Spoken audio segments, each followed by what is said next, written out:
You tried 2024 alone, and how did that turn out? I want to invite you on this journey so that we can go through 2025 together instead of being solo and lone wolves. I think that if we create a community in which we hold each other accountable, that will make so much more of a significant difference than if we are just going about our way, being engaged with people that are also gunning for something, people that are inspired to do some kind of work, people that have goals that they want to achieve. I want us to build that kind of community. But before we get there, you and I have to have a personal conversation. And this is the conversation. Pretty much all of this video is probably going to be self-talk. It's a note to myself. But I know that there are people that might relate to what I have to say. So the first thing I want to speak about is that you set goals in 2024. And how did that go? Like how, when looking back in 2024, in fact, that's an interesting point of conversation. Did you even look back to reflect on how 2024 went? Because I know how quick we are to look at 2025 as a new year and think that we don't have the time to look at 2024 and bury it with burdens. But we fail to recognize that 2024 is actually an essential part of how our 2025 is informed, right? On how we set the New Year's resolutions for 2025. People are so quick to set New Year's resolutions. Yay, 2025. But have you really reflected on how your 2024 went? What if you continue making the same mistakes that you made in 2024 in 2025?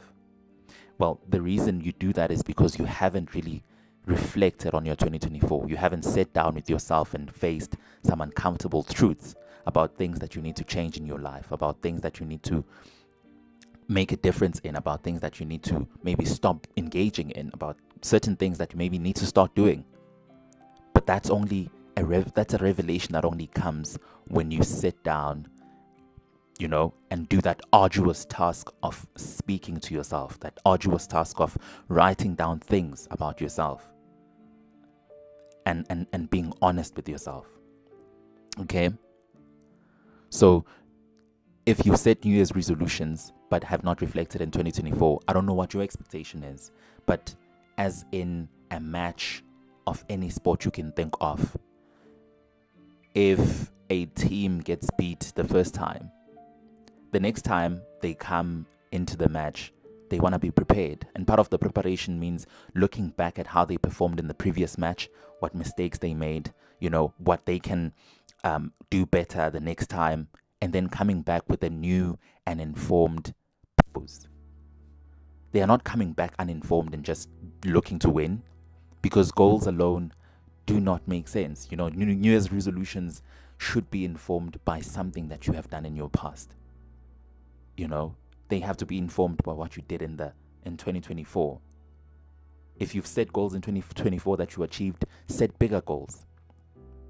But if there are still things that you need to address, then set those things, address them as your goals. And I don't want this video to be like a motivation, because motivation is fleeting. I don't want it to be that. I want it to be a reference point for you to look at parts of your life that you want to change, to be earnest with yourself and actually take the steps to making a difference where it matters, right? I don't want you to rush into creating this list of New Year's resolution. Oh, I want to have 100,000 rands in the bank. I want to get these high grades in school. I want to buy so-and-so stuff, material things. I want this year to be based on who you are as a person.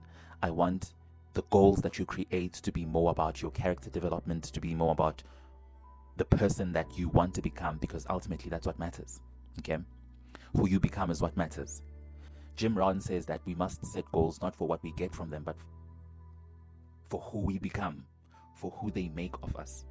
That's what you set goals for who they make of you. That's what we said. That's why a lot of young people set a goal to become a millionaire, including myself. That's why they set a goal to become a millionaire, because it is what it makes of them to be that, right?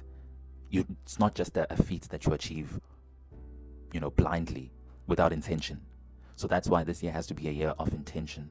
Setting New Year's resolutions is an incredible start to your year, because it gives you some direction as to what you should focus on. And that is why I highly recommend that you set New Year's resolutions. But those are only as effective as you've reflected on your 2024 and looked at what plans you had and how well you fared at achieving those plans, right?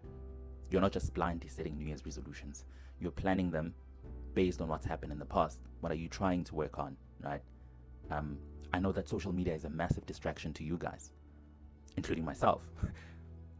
But it's time to make the difference, right? It's time to be intentional. When you log into social media, be intentional about what you want to do in it. When you are off social media, be intentional about how you move, right? And I think that's an important thing. The intentionality part, that's an extremely important thing. Started reading a book just before the end of 2024 called The Magic of Thinking Big. And it made a couple of revelations to me that I saw fit to share with you guys. And the first one is that, we've placed, as a world in general, we've placed so much emphasis on natural intellectual abilities that you have to be intelligent to do certain things. But I think you don't need that. You only need to be interested in what you're doing. And that's what this book is about. It tells you that you've got to fix your mindset. Bob Proctor spoke about this. He said that life is 5% strategy and 95% mindset. That is why you need to fix that one factory that produces 95% of the results you get in your life. Your mind. You need to change your mind. And you change your mind by being intentional, right? You change your mind by engaging in the daily habits and in the thoughts that produce the fruits that you want. You don't dwell in things that you don't want. You only dwell in the stuff that you actually want. That is what this life is about, right? And it's interesting how a lot of these revelations that are coming from these books are also included in the book of life, bro. Like, if you read the Bible, and the Bible also says that you should make it your daily, you should make the word of God your daily meditation. And what that means is you need to meditate on the word on a daily basis. And I mean, that's the nature of human beings. If you think about it, we are quick to forget the things that we have committed ourselves to. So quick to forget those things. That is why we have to go back to that reference point to get that reminder that this is where we come from and this is what we've committed ourselves to. Which is why I want to invite you on this journey with me to see how at the end of the year we can make a difference in our own lives. It doesn't have to be a massive difference, no matter how small, but if we stick to what we say, then that's a lot better than just saying stuff and not sticking to them. We have to give it our all. Like, this is the one time that you don't want to be distracted. You want to give it your all. Give all your attention to the one thing that you want to see work in your life. And for me, I've always wanted to, as a child, I've always wanted to be a public speaker. But, I started a lot when I was in high school. And I went to varsity. I got a little bit better at speaking, but I still haven't honed my skills to a point where I can say that I'm an orator, that I'm skilled at speaking. No, I'm not. I'm still making my way there, but I believe that with this channel, I'm going to make a massive difference in that regard. So that is why this is an invitation for you to sit down with yourself and properly reflect on how your 2024 went, and then think about what things you could change going into 2025. When setting your New Year's resolutions, I want you to look at various spheres of your life and think about what you aim to do in those spheres. If you have academic commitments, think about what kind of person you want to become from the goals that you achieve, from the goals that you set in that regard.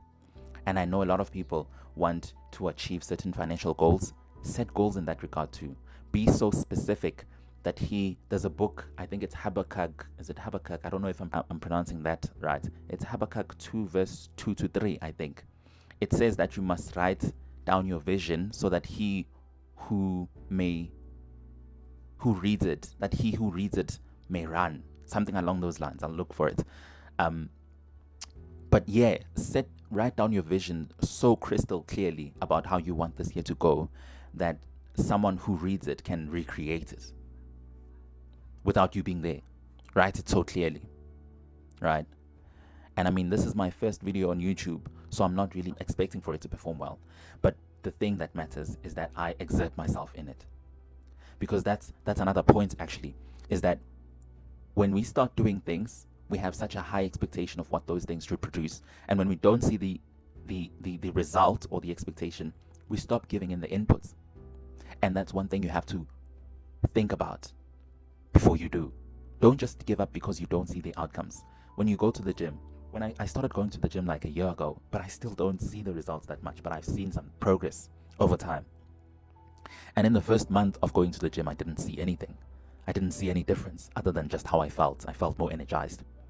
So this is what you want to commit yourself to. You want to commit yourself to acting despite the results not being consistent with your actions. It's quite interesting because I feel like that's how the world is built. We see so much of a lag between what we put in and what we get out, right? You write an exam today. In truth, the results for that exam has already come out somewhere. You already have that result. But until that exam is marked, and that's like 2-3 weeks or a month, you won't know the results, right? And so you need to keep exerting yourself into what you have committed to despite the results. Okay. Another point that I wanted to speak about is I was watching a video by Bob Proctor where he spoke about how you should create a card that is a reminder of what you are committed to doing, right? That is a reminder of the kind of person you are trying to become or the kind of person you are actually becoming.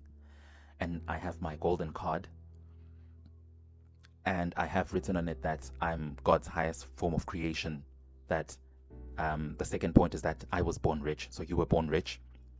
And then the third point I have on that golden card is that action beats fear, right? If you asked me a year ago that I would be creating my first YouTube video, I'd say you're out of your mind because I'm afraid of screens. I'm so terrified by screens. I'm terrified by standing in front of people. But I'm facing those things.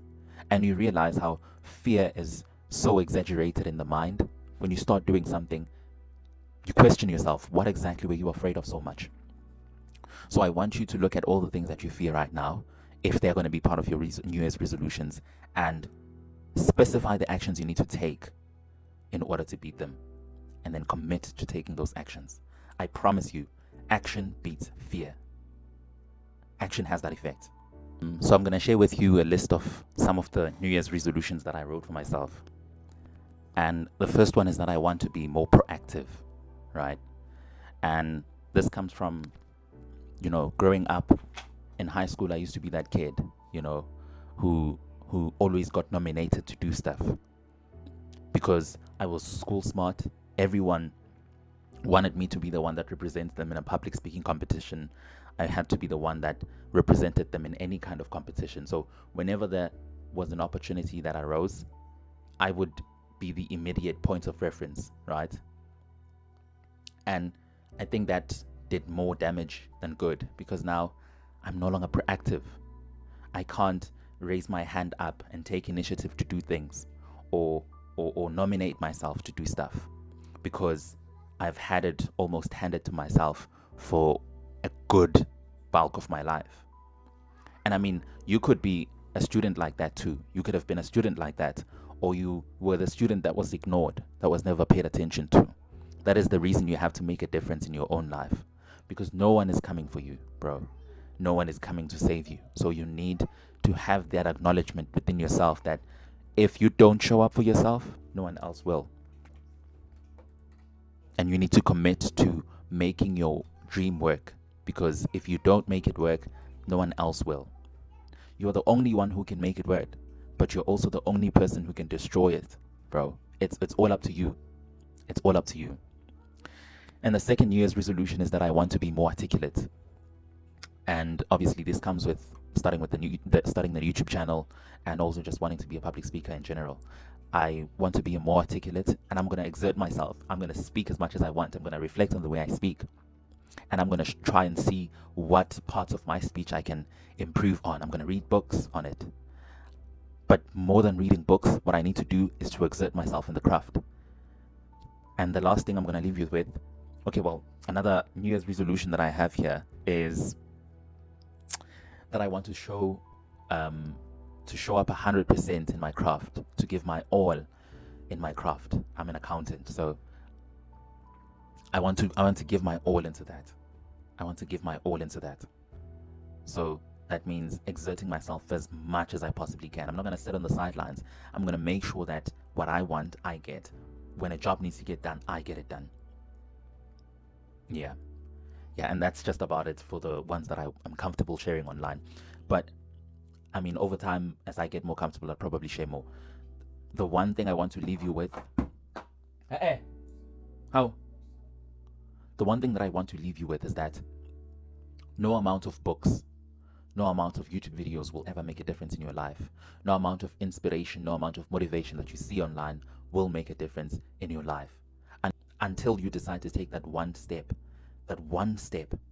and then you continue just doing that, taking that one step, that one next step, that's when you'll see the difference being made in your life. I don't know how many videos I've watched on YouTube about how to make money, yet they still haven't helped me with much, right? What you want to do is to commit to learning a specific skill, not just looking at YouTube videos mindlessly. Again, it's to the point of intention. You've got to be more intentional, right? YouTube videos can only provide you the motivation. They can only provide you the tools. Books can only provide you tools. They can't do stuff for you. So that's an acknowledgement that you have to reach by yourself and about yourself. And you need to start taking action. Thank you for watching this video. Till we meet next time. I'm going to be dropping another one soon.